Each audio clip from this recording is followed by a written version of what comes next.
Hello छात्रों, नमस्कार। स्वागत है आपका आपके अपने यूट्यूब चैनल में। छात्रों, एमपी बोर्ड क्लास 10th का सामाजिक विज्ञान का जो पेपर होने वाला है मैं आपके सामने लेकर आया हूं। छात्रों, यह एग्जाम से ठीक पहले बहुत तेजी से पेपर वायरल हो रहा है और न्यूज आ रही है कि यह रियल पेपर है। अब यह बात कितनी सच है एग्जाम के बाद ही पता चलेगा।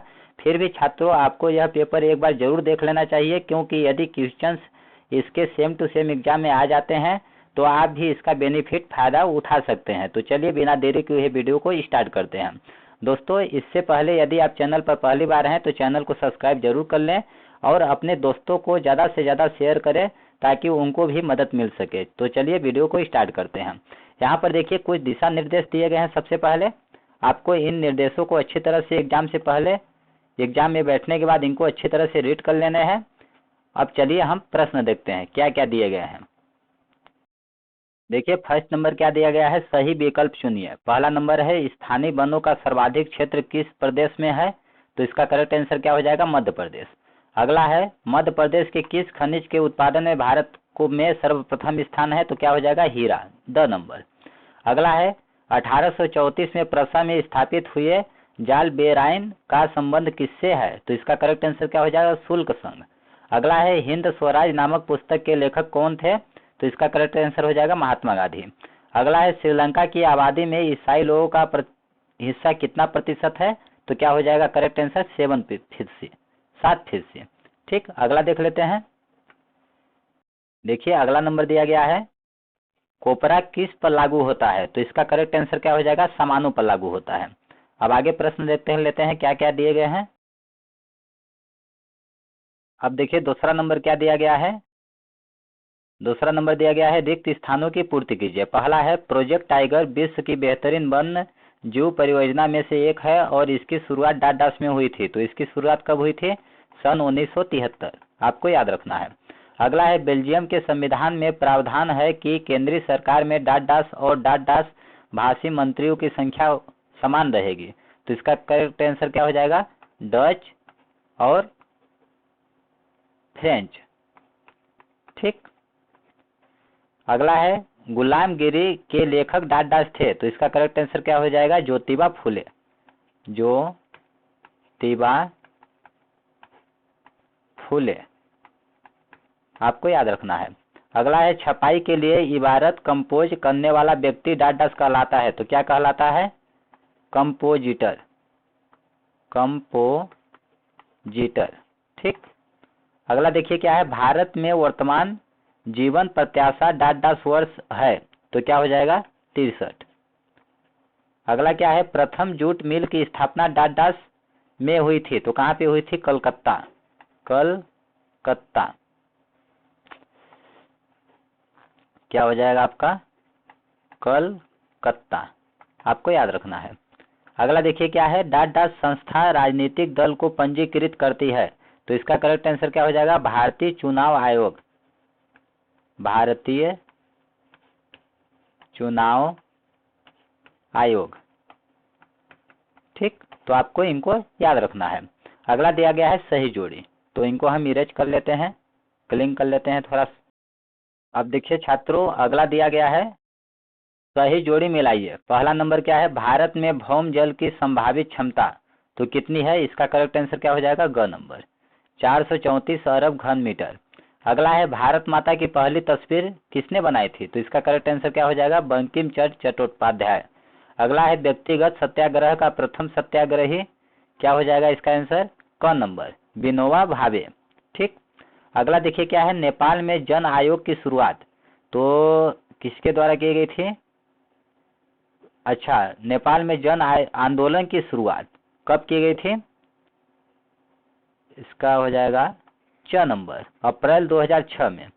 अगला है भारत में 500 और 1000 के नोटों को कब अमान्य घोषित किया गया था, तो कब अमान्य घोषित किया गया था, नवंबर 2016, ख नंबर हो जाएगा। अगला है विदेशों में निवेश करने वाली कंपनियां क्या हो जाएगा इसका, घ नंबर, रैन बक्सी। ठीक, आगे देख लेते हैं क्या प्रश्न दिया गया है। अगला देखिए क्वेश्चन नंबर 4 दिया गया है, सत्य असत्य बताइए। पहला है भारत का प्रथम परमाणु ऊर्जा केंद्र कलपक्कम है, तो क्या हो जाएगा, असत्य है। अगला क्या है, सन 2018 तक देश में 50% रेल मार्गों का विद्युतीकरण किया जा चुका है। ये भी क्या है? असत्य कथन है। अगला है उत्पादों की गुणवत्ता देखकर उनके लिए मानक निर्धारित करना मानकीकरण कहलाता है। ये बिल्कुल क्या है? सत्य है। अगला, श्रीलंका के सामाजिक समूह में 74% तमिलों का हिस्सा है। यह क्या है? असत्य है। अगला है यूनाइटेड किंगडम का गठन सन 1707 ईस्वी में हुआ था। ये बिल्कुल क्या है? करेक्ट है। अगला है भारत में राज्यों की तुलना में केंद्र सरकार को कमजोर बनाया गया है। ये क्या है? असत्य है।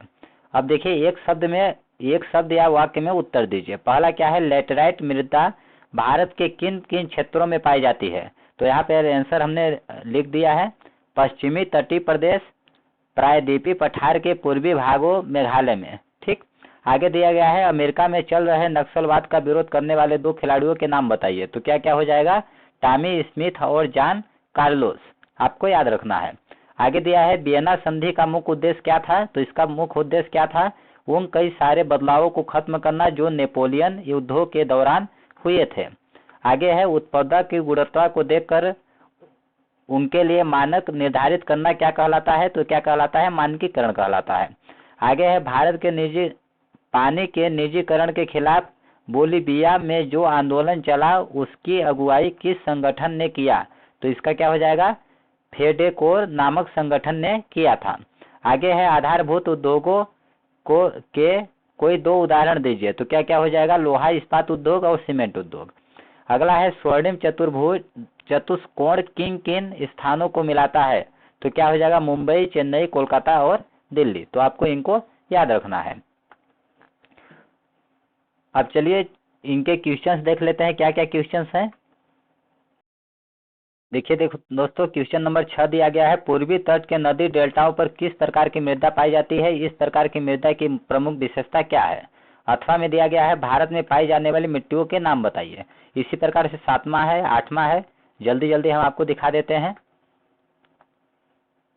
देखिए 8वां, 9वां, 10, 11, 12, 13, 14, 15, 16 देखिए, 17 हो जाएगा, 18, 19 और आपका 20, 21, ये हो गया 22, ये हो गया 23।